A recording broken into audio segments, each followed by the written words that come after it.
दोस्तों, आज की कहानी है नंदोई जी ननन जी की बीमारी तुम ही हो। दोस्तों, कहानी शुरू करने से पहले अगर हमारे चैनल को सब्सक्राइब नहीं किया हो तो कर लीजिए ताकि आपके पास पहुंचे हर नया वीडियो। हर बीमारी का इलाज सिर्फ दवा नहीं होता। कुछ बीमारियां मन की होती हैं और ये पति नाम का प्राणी इस बात को समझ कर भी समझना नहीं चाहता। दीदी प्रियंका अपनी ननद से फोन पर बात कर रही थी। भाभी, आप सही कह रही हो, अब शादी के इतने सालों बाद इस तरह का झगड़ा भला शोभा देता। पूरी जिंदगी निकल गई ससुराल वालों की ईसाई पूरी करते करते, लेकिन कोई फायदा ही नहीं।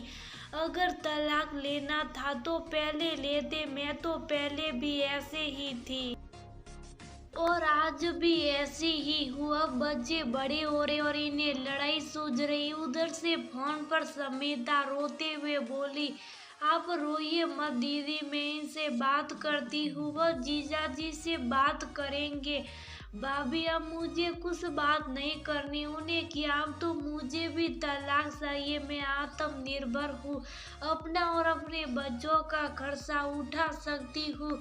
दीदी, आप चिंता मत करो, हम जीजा जी से बात करते, कहकर प्रियंका ने फोन रख दिया। प्रियंका और समीता दोनों ननद भाभी दोनों की आपस में इतनी बनती है कि दोनों को कुछ भी परेशानी है तो पहले एक दूसरे को बताएगी। समीता भी पहले अपने मम्मी पापा को बताने से पहले अपनी भाभी से ही बात करती है। इन दोनों की शादी को 20-21 साल हो चुके। प्रियंका को हमेशा से ससुराल में एक बुरी बहू का तमगा मिला। कभी उसके बनाए खाने में, कभी साई में, कभी साफ सफाई को लेकर कहा सुनी तो कभी ऑफिस के साथ घर के कामों में थोड़ा इधर उधर होने पर हंगामा। उस पर भी सबका एक ही रोना, बहू का तो मुंह बना रहता। अरे बहू खुश कैसे रहेगी जब हर समय उसके साथ कोई ना कोई हंगामा करते रहोगे।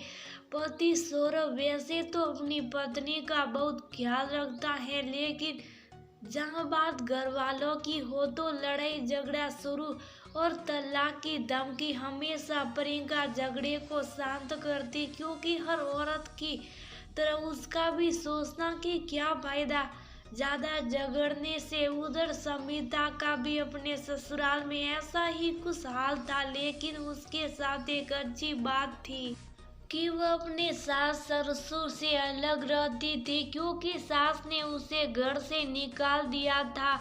इसलिए रात दिन वाले झगड़े तो नहीं थे, लेकिन दूसरे तीसरे दिन का हंगामा निरसत था। कुछ दिनों से समीता की सास की तबीयत खराब थी।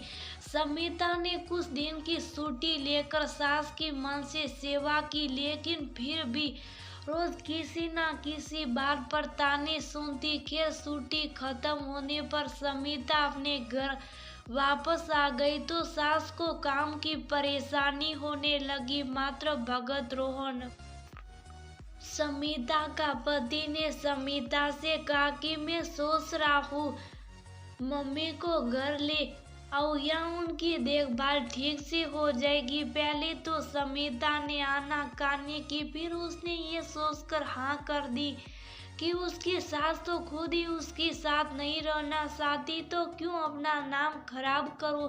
और उसने रोहन को कह दिया कि वह मम्मी को घर ले आए। रोहन ने अपनी मम्मी को फोन किया, मम्मी मैं कल आपको लेने आ रहा हूँ, आप दोनों अपना सामान पैक करके रखिएगा। नहीं बेटा, हम वहाँ नहीं आएंगे, बहू तो खुद बीमार रहती है, पहले तो उसका इलाज करा, पता लगा मुझे बीमार को ही वहाँ आकर काम करना पड़ रहा। नहीं माँ, समीता की तबीयत तो ठीक है, उसे तो कोई बीमारी नहीं, लेकिन बेटा जब वो यहाँ थी तो हर समय बीमारों वाला चेहरा लेकर इधर उधर बैठी रहती थी। काम भी बस जैसे तैसे हो रहे थे। उस समय जो भी रिश्तेदार मेरी बीमारी में मुझे देखने आए सबने यही कहा कि आपसे ज्यादा बीमार तो आपकी बहू लग रही है और आपने उसे काम में लगा रखा है। मुझे कितनी शर्मिंदगी उठानी पड़ी। मेरा दिल ही जानता। अपनी माँ की बात सुनकर रोहन को गुस्सा आ गया।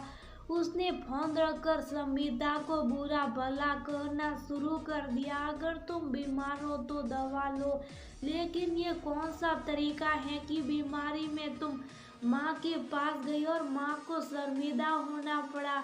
मैंने तुम्हें पहले वो कहा था, ना तो तुम हंसती हो और ना बोलती हो। कुछ बीमारी है तो डॉक्टर को दिखाओ। हर समय शक्ल पर 12 बजे रहते हैं, लेकिन मैंने ऐसा तो किया ही नहीं। मैंने वहाँ भी सारे काम किए, लेकिन कभी मुझे तारीफ के दो बोल नहीं मिलते। उल्टा मुझ में और मेरे कामों में कमी निकाली जाती है। माँ मुझसे झूठ थोड़ी ना बोलेगी। और मैं भी तो देखता हूँ तुम हर समय बीमारी तो रहती हो। ना किसी काम को करने में परफेक्शन है, ना और ना ही कोई रौनक। अब बहुत सहन कर लिया मैंने। तुम्हारी इसी स्वभाव के कारण मैं अपनी बीमार माँ की सेवा नहीं कर पा रहा। मुझे अब तुमसे तलाक चाहिए। ठीक है, जैसा आपके फैसला। मैं भी अब आपके साथ नहीं रह सकती, समीता ने ठंडे दिमाग से जवाब दिया और वहां से चली गई। इस बात पर रोहन और ज्यादा चिढ़ गया। उसने सौरभ को फोन करके आने को कहा। सौरभ और प्रियंका बहन के घर पहुंचे। सारी बात सुनकर प्रियंका बोली, जीजाजी दीदी को कोई बीमारी नहीं है, उनकी बीमारी आप हो।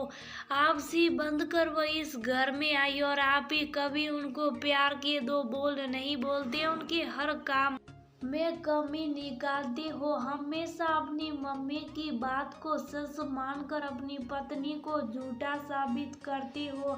तो ऐसे में कौन पत्नी खुश रह सकती। उनकी बीमारी की दवा खुद आप हो और कोई नहीं। आपकी मम्मी खुद यहाँ नहीं रहना चाहती, क्योंकि वह आप दोनों को ऐसा नहीं लेना चाहती, अपना घर नहीं छोड़ना चाहती, क्योंकि यहाँ पर वह अपनी बेटी से खुलकर आप दोनों को बुराई नहीं कर सकती और ना ही खुलकर उनका घर भर सकती है। वह आपसे झूठ सच बोलकर पैसा मांगती है, वो और कहीं नहीं।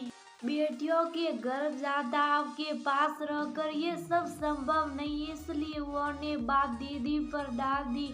खैर वो ने तो जब करना था किया था, लेकिन आपने क्या किया। आप जैसे पति अपने ऐसे घर वालों के लिए जो कभी आपके सगे ना हो सके, जिन्होंने हमेशा अपने बेटे को पैसा कमाने की मशीन समझा, वो पति अपनी पत्नी को एक झटके में तलाक की धमकी दे देते हैं, जबकि आपको भी पता है कि आपकी पत्नी के अलावा कोई आपका अपना नहीं है, वरना क्यों वह आपको घर से बेघर करती। घर में हमेशा ऐसा माहौल रहेगा तो फिर पत्नी बीमारी दिखाई देगी। इसलिए दीदी की बीमारी की दवा नहीं है। ये सब कहते हुए प्रियंका ने अपने पति सौरभ की तरफ देखा, जो उसकी बात ध्यान से सुन रहे थे। प्रियंका, उसे माफ करना, भूल से मैं भी तो तुम्हारे साथ यही कर रहा था, इसलिए अब तुमने खुश रहना छोड़ दिया और मुझे लगा तुम हर समय बीमार रहने का नाटक करती हो। मुझे माफ करना, आज के बाद ऐसा नहीं होगा। सौरभ और प्रियंका की बात सुनकर रोहन को भी अपनी गलती का एहसास हुआ। उसने भी समीता से माफी मांगी। समीता, वादा करता हूँ आज के बाद किसी तीसरे को हम दोनों के बीच नहीं आने दूंगा और ना अपना घर बिखरने दूंगा। बस मुझे मेरी पुरानी समीता वापस चाहिए। मैं तुम्हारे हर दर्द की दवा बनने की कोशिश करूंगा। रोहन और सौरभ को अपनी गलती मानते देख प्रियंका और समीता खुश थी। आज जब सारों एक साथ बैठे तो एक दूसरे से अपने मन की बात कह पाए। उनके बीच बोलने वाला कोई नहीं था, इसलिए आज सबको बात समझ आ गई कि कुछ बीमारियों की दवा नहीं होती, मानसिक संबल मिले तो बड़ी से बड़ी बीमारी ठीक हो सकती है और ऐसे लोगों के लिए अपना घर तोड़ना बेवकूफ़ी है जो कभी आपके अपना ना हो सके।